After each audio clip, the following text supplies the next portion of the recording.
본 채널은 동물 환경보호의 마음을 나누기 위해 만든 유튜브 채널입니다.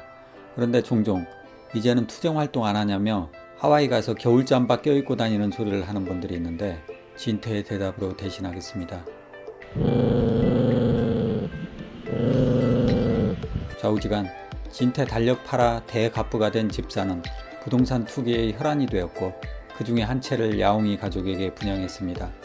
그리고 자선사업가로서 헐벗고 굶주린 야옹이들의 긴급 구호 식량 제공에 앞장섭니다. 가까이 가니 야옹이가 경계를 합니다. 아이고 깜짝이야. 앞으로 이곳이 야옹이 급식소로 낙점되었습니다. 넌 거기 있어. 야, 이거 오지 마, 너.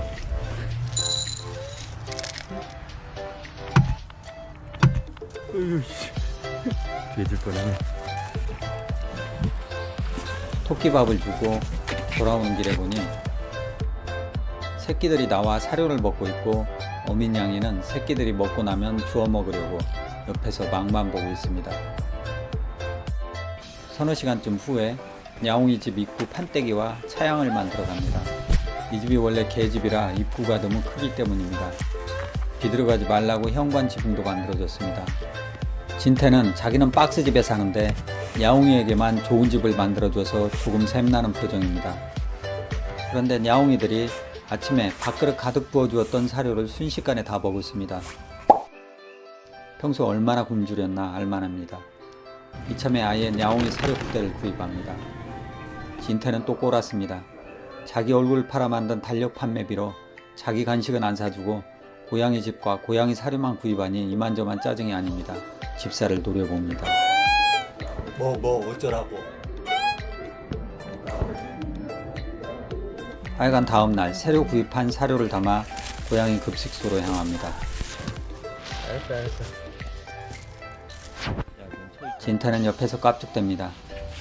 녀석이 대가리를 디밀고 쳐다봅니다. 급식이 왜 이렇게 늦었냐며 급식 양이 왜 이렇게 적냐며 투덜댑니다. 다음날 야옹이 어미가 안 보입니다. 안쪽에 새끼만 있습니다. 어민 양이는 아마 밖으로 먹이를 구하러 깜짝 놀랐습니다. 얼마 전 진태가 야옹이에게 쳐맞았었는데 이 녀석이 저를 여전히 경계하고 있어서 저 역시 문 앞에 있다가 진태처럼 쳐맞았을 수 있기 때문입니다. 일주일째 매일 밥을 주고 있는데 여전히 경계하고 있습니다. 사람과 가까이 해본 적이 아예 없는가 봅니다. 녀석과 가까워지기 위해서 장기전이 필요할 듯합니다. 예전에 지주댁에서 발견했던 새끼냥이도 처음에는 이랬습니다.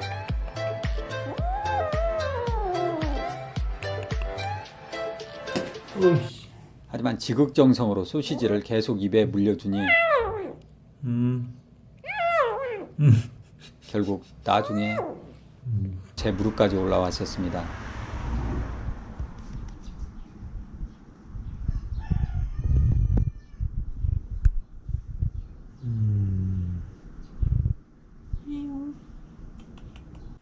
이 녀석도 머지않아 저희 삼고초려에 무릎을 꿇고 대가리 디밀며 다가올 것입니다.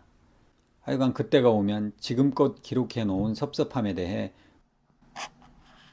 궁딩 팡팡형을 내릴지라도 지금은 전략적으로 져주는 척 하면서 내 편으로 끌어들이는 것이 중요합니다. 이날 오후에는 문짝 수리하다가 또 쳐맞을 뻔했습니다. 참아야 합니다. 기록만 해둡니다. 보통 야옹이들이 오후에는 집에 없습니다. 진태와 산책을 하다 보니 야옹이 집에서 50여 미터 떨어진 뒷동산에 와 있는 것입니다. 녀석들 활동구역인 듯합니다. 진태는 놀고 싶은데 또 쳐맞을까봐 애타는 심정으로 쳐다만 보다 돌아서서 계단을 힘차게 뛰어올라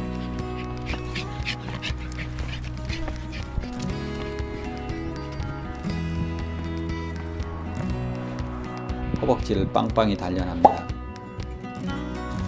진태를 던져놓고 도망가는데 진태가 뛰다 맙니다. 저희 농간에 놀아나지 않겠다는 겁니다. 이제 머리가 컸다고 놀아주지도 않습니다. 논 한가운데 백루 한 마리가 그 쭉 뻗은 다리로 대지를 밟고 서서 그 기품 있는 자태를 뽐냅니다. 반면 진태는 그 짧은 다리로 아장거리면서 다른 개들이 싼 똥냄새를 맡고 다니는 것에 여념이 없습니다.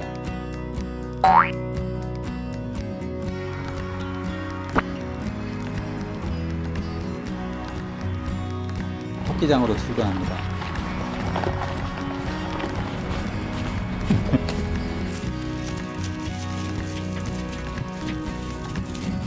고구마 줄기를 가지고 줄다리기를 합니다.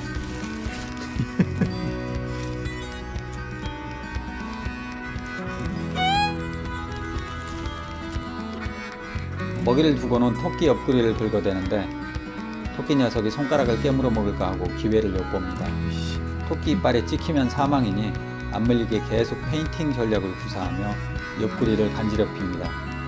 물리면 돼지기 아프고 안 물리면 콕콕 찌를 수 있습니다. 묘한 스릴이 있습니다. 진태는 산책 중에 털어먹을 것이 없는지 남의 집에 들어가 기웃거립니다. 주인이 들어옮기는 댕댕이를 보고 부러움 가득히 쳐다봅니다.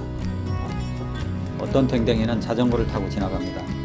진태도 소시적에는 자기 발로 안 걷고 산책하는 날이 있었는데 집사는 겨울 동안에는 추워 킥보드 운행을 중단한 상태라 이렇게 애써 네 발로 걸어 다녀야 합니다.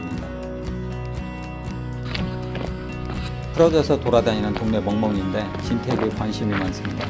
며칠 전부터 진태만 보면 다가와 친한 척하는데 진태는 전혀 관심이 없습니다. 진태는 개똥에만 관심 있지 정작 개에게는 관심이 없습니다. 오늘도 이렇게 진태는 동네 멍멍이 야옹이들의 치안을 살피며 순찰 활동을 하는데 여념이 없습니다.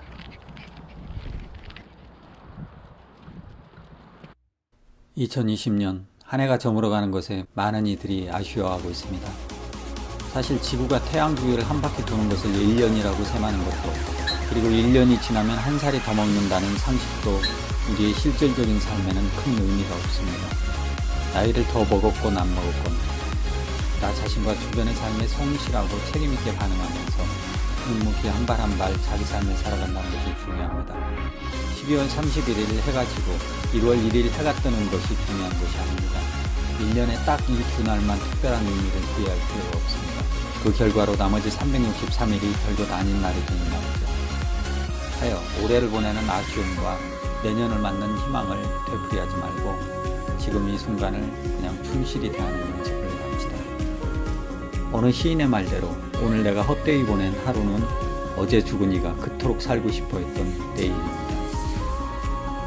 하지만 하루하루를 충실히 살자는 것은 열심히 공부하고 열심히 돈 벌고 열심히 성공을 위해 노력하라는 말이 아닙니다.